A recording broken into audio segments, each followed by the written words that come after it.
Hi, and welcome to another episode of The Dirty. I am your host, Eric Berry. I'm speaking very quietly because I'm actually in a hostel right now on vacation, and I'm recording this now, and this will probably come up late because I am in Oaxaca City, and two guys on a motorcycle pulled up to me last night and bludgeoned me in the back of the head with a wrench and took my phone that I normally record these podcasts on and my wallet with all my main credit cards.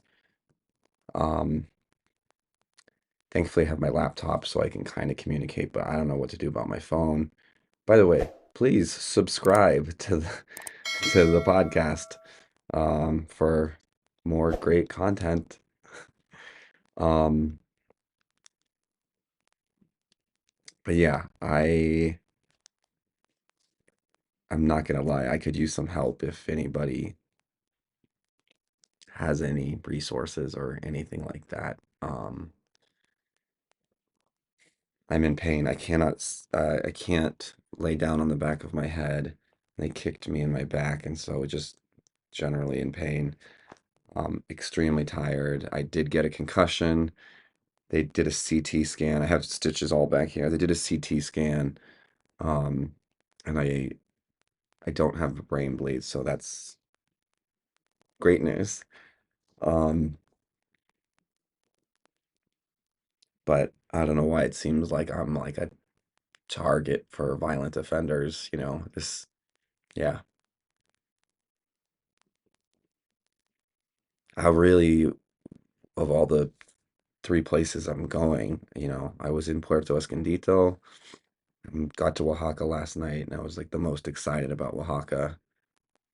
Um, but now it's like I don't want to go out at night if, it's not that big of a place. If like these two guys see me again, whatever. On today's show, we have a friend I met traveling in Puerto Escondido, Anev, um, Anav, Anav. I don't know. He says it. I'm so sorry, dude. I'm not great at pronouncing that name. Um, but yeah, we have a great conversation. Talked for like an hour. I'm gonna have to trim that down. I don't know how much editing I'll be able to do given my current situation. Oh, I don't have my earbuds either, so like I can't really edit this without annoying the fuck out of other people. Um, and having it, play out of my speakers. But um, yeah, follow me at Eric Berry Comedy. Again, please subscribe to the show, comment. What's your worst travel getting robbed and beaten up story? Yeah, we talk about depression and mental health and um, a variety of other topics. I haven't edited it yet, so I don't know what's going to be in there, what won't be. Um, and again, I'm afraid it's going to be late, but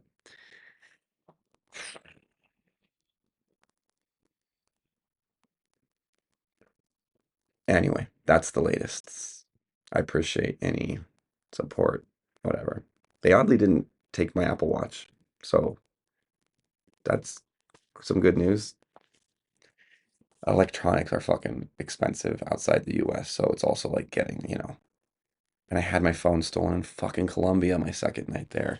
So it's like I'm not a buy a new phone every year kind of guy, let alone have to buy one more frequently than that. But I'm definitely in the Apple ecosystem, so like getting out of that's a little tough, but all that shit's super expensive outside the US. Anyway, yeah, please. I don't know what we're gonna call this show, but I'll come up with some clever, catchy title here probably. Okay, thanks so much. Enjoy.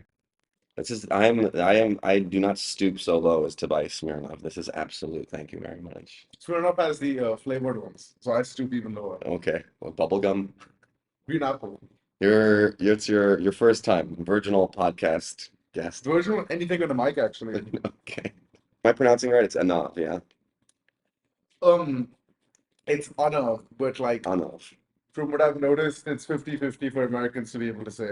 We met at a fucking whatever beach club kind of thing. Yeah.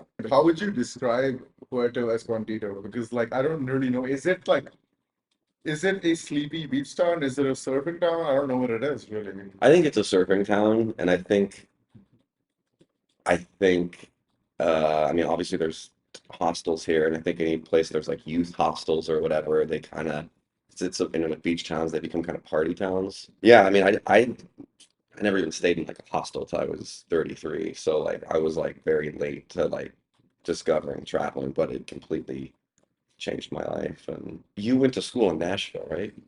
I did. For the entirety of your I school? dropped out within 5 semesters. Oh, okay. All right. So you did not get your degree, right? Okay. So I was in Nashville 2016 to 18. Hmm. Then in like fall 2018, I was like, okay, like something's got to give. I need to like do something drastic. So then I was like, I need to go to rehab and stuff. And so then I did in like Jan 2019. And well, then my parents pulled up there. They have this stuff like I don't know, on the weekends or whatever. And so they came once, and the counselors there told them that listen, you cannot send him back to America alone. Like like fuck no, like he's not going to be able to take care of himself. So you went to rehab, yeah, Yeah.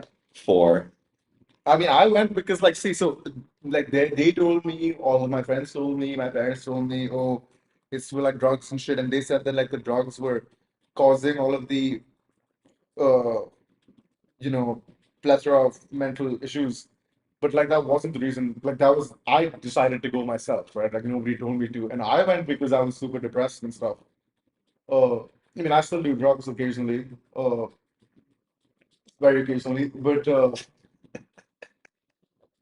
when you say depressed, like can you paint a picture for people, like specifically what would that look like? I mean, I guess there'd be different sort of flavors of it. At that time, the worst thing until I would say like 2020, it's this thing called it's called like anhedonia. You don't get pleasure from anything, Mm. right? So that persisted, for example, even when I was like stone cold sober for a period of time. That's a that's the worst thing because then you have no respect at all, right? Like, uh, that was what they would call, I guess, dysthymia. Uh, and then I guess after that, it's I don't know how to describe it really, but like, and then obviously, I guess lot more anxiety. Like, it was just a bunch of stuff. Like could you get out of bed? Like were you motivated to do that? I mean, no, right? Like for several months or years, for a number of years. I think basically until like 18, basically when I ended up graduating in college. Until then, like I didn't, and obviously COVID didn't help either, right? Because well, obviously because I was doing college on Zoom. I mean, I could not get out of bed, but you don't need to get out of bed to use the internet. Right. I mean, I definitely prefer the working remotely thing, but there is something to be said about like having to get out of bed, shower, take a bus or a train or something, to be put into the world that changes your mindset a little bit from like whatever, just being in sweatpants in bed or something, working. What exactly happens inside of a rehab I facility? mean, I'm not going to say the name because, like, I would like to go there again just because of how awesome it is. It's a fucking resort in Thailand. It costs like an extortionate amount of money. Uh, So you had to fly to Thailand to go to yeah, I was rehab. in Chiang Mai. Food is great. Love Chiang Mai. Yeah, Chiang Mai is I've actually been a huge. 3 weeks there. It's a huge recovery place. I had no idea. There's a bunch of rehabs in Chiang Mai.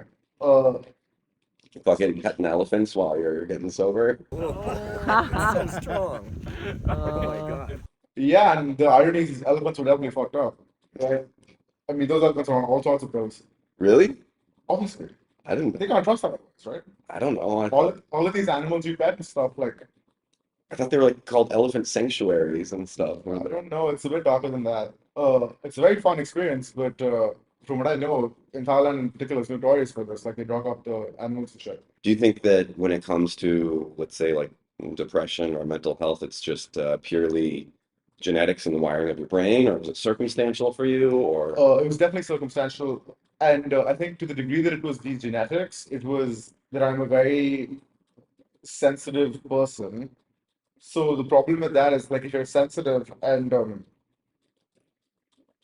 if you are more exposed to negative stimuli, then you feel more negative emotion, then you are as a organism incentivized to not feel stuff at all. If you don't feel stuff at all, you don't just get rid of the negative emotions, you just don't feel anything. That's what then you get super depressed, right? Uh s- so I have gotten to the root of it for sure, like no doubt about it. Like now I would say like my mood is usually at like an 8 or a 9 at like all times. And like I've had a lot of like yeah, my life is not stable and I'm grateful for that. It's because I'm happy it's cool. But financially, professionally, literally geographically, it's just like unstable shit. So like for me that's been because of meditation. Because like yeah, I mean I cannot stress it enough. It's basically like doing therapy on yourself. And I'm looking forward to what it's like when it's no longer therapeutic and it's more, it's like you get the debris out of the way and then you see what happens after that. I'm very curious about that. More than anything, that's the only goal I really have in life. Everything else is kind of a bonus, like professionally and financially and stuff. I've never meditated and I know I would probably benefit from it, but like I don't know. I'm such an anxious, heady person that I've never anything that's kind of like spiritual, religious kind of stuff. I'm like, because I came from like a Christian background, and which I not at all anymore. But yeah, I mean, is it transcendental meditation or is there a specific? I don't even know what to call it. Okay, Like, I got started with an app, Sam Harris's apps for waking up. Now, in terms of being skeptical, like, okay, so you were skeptical of, or that was Emily, but like everybody, so she used to teach. So everybody in her school, for example, she said, like, it's like massively mental pathology is sort of being fetishized, right? Now, to some degree, it's because I'm sure it's true because it's just the nature of the 21st century, but to some degree, it's because of like the healthcare industry, which is I think the American healthcare industry is the largest sector of the American GDP. It's 20%, which is insane, given how large American GDP is. But point I'm making is like, if there's anything I'd be skeptical for, it's not stuff that has no financial incentive. This shit is free, right? Now there is a huge difference in my perspective in religiosity and spirituality. Like, could not be bigger. I think so. Unfortunately, spirituality. Like, I don't use the term deliberately because I know the valence that it has. Like fucking like nonsensical, stupid shit. Right? Like I don't really like hippies and stuff much for the most part, colloquially speaking. Because like yeah, oh like astrology. You know the woo woo vibes, right? Like so I'm assuming that's where some of your skepticism comes from, which is reasonable. But so religion is about outsourcing your conscience, right? What meditation does is like it's very similar to psychedelics like that. There's nothing else. Only two things do this. It's called so there's a thing within your brain called the default mode network. Essentially, that's the ways of thinking and thus behaving and feeling, which sort of get solidified into your way of life the older you get. Newborns don't have any of that, right? And then the older you get, like we sort of all innately know this. Like it's going to be very hard to tell a 80-year-old to change his mind about stuff. sure. uh, the thing is like that is also where neuroses lie because you had these coping mechanisms as each everybody has to some degree, literally every single person. Yeah. And all that is it's like you have been frozen into ways of being. You can unfreeze them, and then you can manipulate them to the degree that you'd like to, and then you can get rid of the ones that you want to get rid of. More importantly, you can continue to make new ones, which I think is essential given how fast the world is changing. So with the default, that's what the default mode network is. And the only other thing which helps you unfreeze that is like psychedelics. So I think like now I don't really do it much, but I mean I'm not gonna lie, like what I did like a few years ago. So if you were asking what did I go to rehab for, my drug of choice was most definitely LSD. Like It's my favorite. so I've done hundreds of tabs at this point. Really? Yeah. I'm like a once every 5 years guy, but yeah. I was taking it once every 2 weeks, and I was taking like at least 5 tabs a time, right? You know what ego death is? Yeah, I don't, I may have experienced it once or twice, but it wasn't good. So yeah, so it's not good if you don't have the balls to let go. And at that time, I had the balls because I was being stupid, right? So basically, uh, first of all, I had no idea if my eyes were open or closed Yeah. because it was just all kaleidoscope visuals, right? Uh, Now, when they were open, at that time I didn't know it, but there was this like sort of figure in the top right of my visual field, and I was like, "What the fuck is this thing?" It was my roommate, right? But I didn't even know what that was. Like, not who he was, like what that was. Yeah. The whole Yeah. concept of the person. Yes. What that tells me is that that kind of brain state exists, right? Which means everything is emergent after that. Like to some degree, like a genetics matter, but everything else, I don't think you know those things in the womb, put it that way, Hmm. right? These sort of cognitive things or whatever. And then, yeah, I mean, a little bit of, then this stuff is a bit more like trippy and I guess it was definitely fun. Do you remember the iTunes synthesizer? Like The way visual, back, the years visual, ago. Yeah, yeah. yeah, yeah, yeah, So imagine that, but in 3D across your visual field yeah, while music is playing. yeah, yeah, yeah. And then obviously like a little bit of synesthesia as well. But really, it was the ego that was really stuck. And so so that 1 year, I didn't know this, but my friend told me later that like I forgot my name several times, Yeah. right? So I think at that time it was not good for me because obviously it, I mean it depletes the fuck out of your serotonin, right? People can like it's not neurotoxic, but it drains you, Yeah. obviously. Uh, but the point is, like I think like 6 years later, which is to say the last 7 8 months, that sort of primed me to like, okay, if I tell somebody that listen, your entire sense of self is like a made up concept, like they're not gonna get that, right? It's just like too alien. Even if they get it, they don't get it because you can't get it. It's too alien a concept. Yeah. But I felt it. Yeah. So I've had, since I was a child, I've had severe obsession with death and mortality and the fleeting nature of time and not being able to hold on to memories, in a very concrete way. And like, it's only gotten worse as I've gotten older because, time, your perception of time accelerates and like, I don't know. that's scary. Huh? Yeah.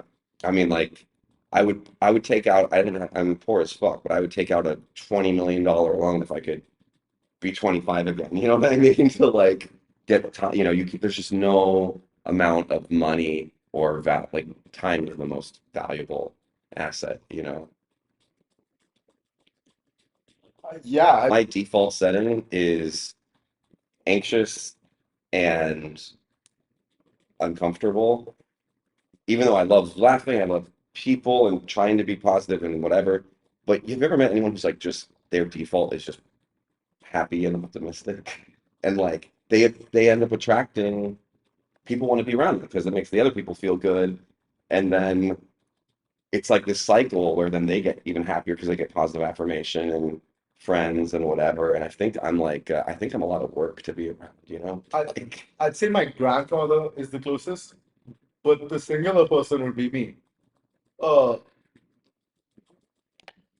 because like I was very much the opposite of that for the longest time. So, dude, just meditate, like literally. all right, all right, Uh, I mean, there's the reason that monks look, chill as fuck. So, I mean, I guess I didn't beat him, but yeah, I mean, the Dalai Lama went to my school once. yeah. So he was giving a lecture and stuff, and like Did he kiss you? he kissed like the smart kids who were like reading Really? I don't remember Slipped him actually. some tongue? Oh yeah, yeah. You know that he was made the Dalai Lama when he was like 6, right? Yeah. And it's not his choice. Like I would not put him in the Michael Jackson category. No, I think that's so ridiculous. And also, this is not to go on a total tangent, but I'm so sick of like, again, I'm politically on the left. However, I don't like how my side, the left, used to criticize the right for like American exceptionalism and thinking that, we're God-fearing country, we're better than whatever. But now it's the left that's exporting their cultural standards to the rest of the world. So mental health, where do you feel like you're at in terms of your journey? I think I'm like now a happy person, which I've never been. I think for lack of a better phrase, I'm cured, and I'm curious to see what's next. Uh, yeah, I'm very curious. Like I told you, my mood is always above an 8, and if it isn't, then I can make it above an 8, like within 5 minutes. That's an incredible superpower. Yeah, Yeah, pretty dope. yeah, Because it was very much the inverse for my entire life before that. yeah, Like since I was 6. yeah, So that's pretty cool. yeah. Well, I'm happy to hear that. Congratulations. I'll see what happens after this, right? Yeah. Yeah.